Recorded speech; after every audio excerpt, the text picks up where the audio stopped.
Hi and welcome everyone. My name is Georg Abeser and I am a PhD student at Graz University of Technology, part of the Game Lab Graz, and I'm very happy to give you a short introduction into our paper on the impact of companion character customization on learning effectiveness in educational games.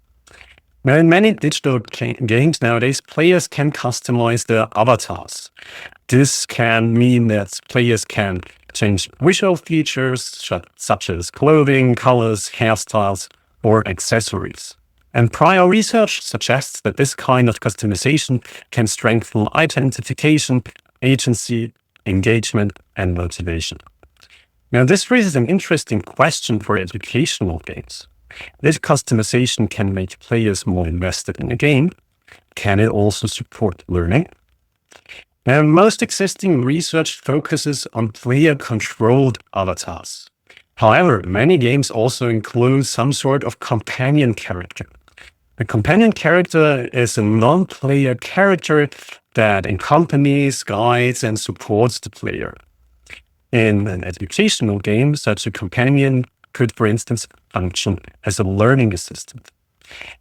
Our paper therefore investigates three research questions. First, how significant is the impact of companion character customization on player motivation in a digital learning context?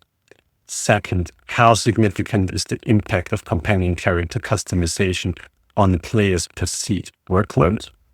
And third, how significant is the impact of companion character customization on a player's learning effectiveness? Now, to investigate those three research questions, we developed a small educational game called Mori's Laboratory.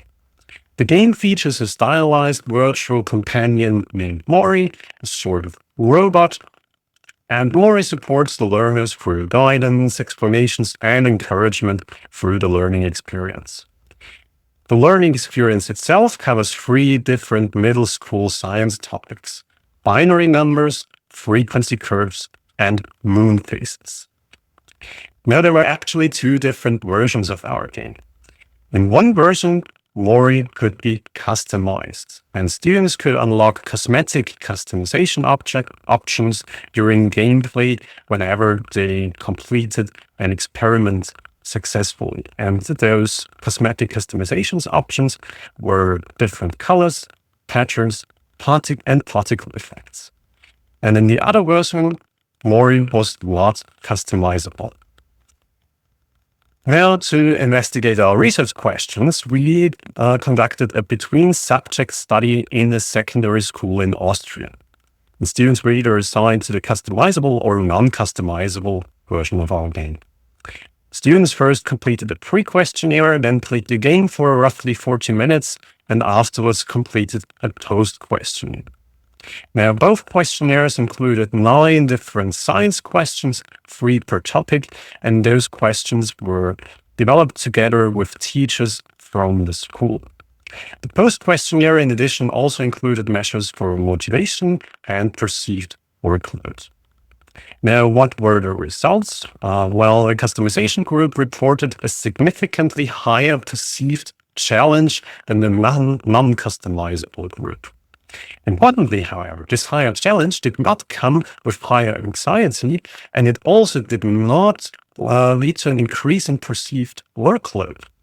Now, this could suggest that customization may have increased engagement, actually. This finding suggests that customization can enrich the experience without making the game feel more demanding. Now, regarding the learning outcomes, well, across all participants, knowledge scores increased significantly from pre-test to post-test. This means that our game was actually successful in supporting short-term learning. However, there was no statistically significant difference in learning games between the customizable and non-customizable group, with one exception.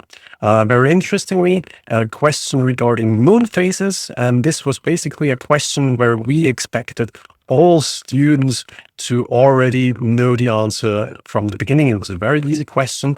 There was a statistically significant difference between the two groups that we can't really explain, but we don't believe that this was related to the customization. So we can conclude that cosmetic customization of the companion did not lead to improved short-term learning effectiveness. Now, our findings therefore suggest that companion character customization probably mainly affects the subjective learning experience, but cosmetic customization alone should not be assumed to automatically improve learning outcomes.